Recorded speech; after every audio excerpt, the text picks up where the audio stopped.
سلام به شما شنونده عزیز و خیلی خوش اومدید. سلام بر شما و همه شنوندگان. امروز قراره یه نگاه عمیق‌تر بندازیم به فعالیت‌های خانم عاطفه حیدری. بله، بر اساس اطلاعاتی که از وبسایت مجله سبک زندگی داریم که خودشون بنیانگذارش هستند. دقیقاً. می‌خوایم ببینیم این منبع چطور کار و زندگی ایشون رو توی حوزه‌های سلامت، آموزش، حتی فرهنگ به هم ربط میده. جالبه، چون معمولاً افراد توی یه حوزه خیلی تخصصی میشن. همینطوره. شاید براتون جالب باشه ببینیم چطور یک نفر میتونه همزمان تو چند تا عرصه مهم موفق باشه. خب، بیاین شروع کنیم. اول یه نگاه کلی به پیشینشون بندازیم طبق همین منبع. بله. خانم حیدری متولد 1350، درست؟ بله، 1 شهریور 1350. و خب دانش آموخته پرستاری از دانشگاه علوم پزشکی همدان. و بعدش هم تدریس و سخنرانی در دانشگاه شهید بهشتی. درسته. منبع میگه از همون اول هم فعال بودن. مثلا عضو سازمان نظام پرستاری بودن یا با مجله پیشگامان سلامت همکاری میکردن. آها، یعنی فقط کار بالینی نبوده. از اول یه جورایی نگاه صنفی و رسانه‌ای هم داشتن انگار. یه جور نگاه فراگیرتر به حوزه سلامت شاید. دقیقاً. و نکته جذاب برای من اینه که میبینیم چطور این سابقه پرستاری به یه سری دستاوردهای مشخص تو سلامت عمومی رسیده. مثلا همین جایزه همیار چشم نمونه کشور تو جشنواره پروفسور شمس که منبع بهش اشاره کرده. آها، همیار چشم. این یعنی چی دقیقاً؟ ببینید، این مرتبط با سلامت چشم نوزادانه. مخصوصا نوزادان نارس. خیلی مسئله مهمیه. درسته. گرفتن این جایزه نشون میده ایشون فقط در تئوری نبودن، یعنی به شکل عملی روی یه مشکل مشخص سلامت جامعه تمرکز کردن. خب این تعهد عملی ما رو میرسونه به بخش بعدی فعالیت‌هاشون طبق وبسایت، یعنی حوزه‌های مدیریتی و اجرایی. بله، مدیریت مرکز مراقبت پرستاری سایبان آرامش. درسته. و بعدش مسئولیت اون طرح مهمه، رتینوپاتی نوزادان نارس تو بیمارستان امام حسین که دقیقاً به همون بحث سلامت چشم نوزادان که گفتم ربط داره. آهان، پس همون دغدغه رو تو سطح مدیریتی هم دنبال کردن. بله، و جالبه که منبع به مسئولیت ایشون تو پروژه تلمدیسن دانشگاه شهید بهشتی هم اشاره میکنه. تلمدیسن یا پزشکی از راه دور،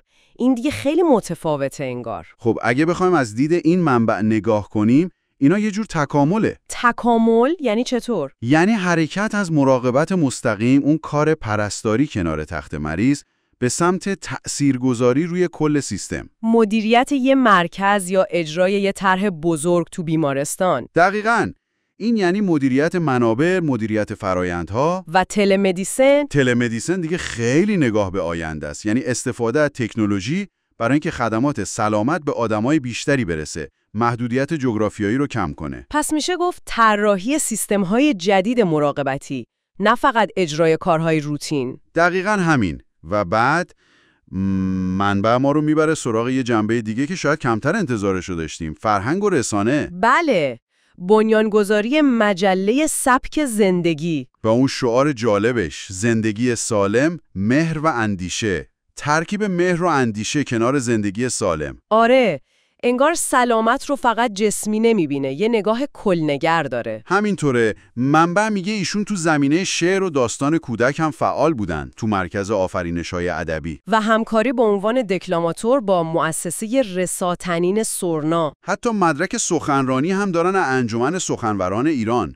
و منبع از صدای آگاهانه حرف میزنه که در محافل علمی و فرهنگی استفاده میکردن. خب این ترکیبا واقعا جالبه. پرستاری، مدیریت، آموزش، بعد شعر، دکلمه، سخنرانی. چطور اینا کنار هم قرار میگیرن؟ ببینید، طبق چیزی که این وبسایت نشون میده، یه نخ تسبیحی انگار همه اینا رو به هم وصل میکنه. و اون چیه؟ خدمت به انسان. این عبارت کلیدی تو متنه. خدمت به انسان. بله، انگار همه این کارها از پرستاری و مدیریت گرفته تا شعر گفتن برای بچه‌ها، یه سخنرانی خوب، همشون یه هدف دارن: بهتر کردن کیفیت زندگی آدما از مسیرهای مختلف. دقیقاً. و منبع به فعالیت ایشون تو اصناف و خیریه‌ها و سمن‌ها هم اشاره میکنه. اینا هم نمود عملی همون نگاه اجتماعی دیگه. پس اگه بخوایم یه جمع‌بندی از اطلاعات این منبع داشته باشیم، تصویری که میده از خانم حیدری یه فرد چند بعدیه. بله، متخصص پرستاری و مدیریت سلامت. که همزمان تو فرهنگ و هنرم فعاله و دغدغه‌های اجتماعی عمیقی هم داره. و همه اینا در کنار هم انگار یه تلاش پیوسته است برای ارتقای سلامت و کیفیت زندگی. از راه‌های خیلی متنوع. خب، شاید چیزی که برای شما شنونده عزیز میمونه تا بهش فکر کنید این باشه. بله. اینکه چطور میشه حوزه‌هایی که شاید در ظاهر خیلی دور از هم به نظر میرسن، مثلا مراقبت بهداشتی، مدیریت و هنر، کلام رو با هم ترکیب کرد. و از این ترکیب به چی رسید؟ به یه درک عمیق‌تر شاید، یا راهکارهای جامع‌تر برای مفاهیمی مثل سلامتی یا کیفیت زندگی. مسیری که این منبع برای خانم حیدری نشون میده واقعاً یه نمونه خاصه. بله، حالا سوال اینه که شما چطور میتونید از ترکیب استعدادها، مهارت‌ها یا علاقه‌های مختلف خودتون، هر چقدر هم که متنوع باشن، دقیقاً برای ایجاد یه تأثیر مثبت حتی کوچیک تو دنیای اطرافتون استفاده کنید. سوال خوبیه برای فکر کردن. ممنون که در این بررسی با ما همراه بودید. خواهش میکنم. امیدواریم نکات جالبی براتون داشته باشه. وقتتون بخیر.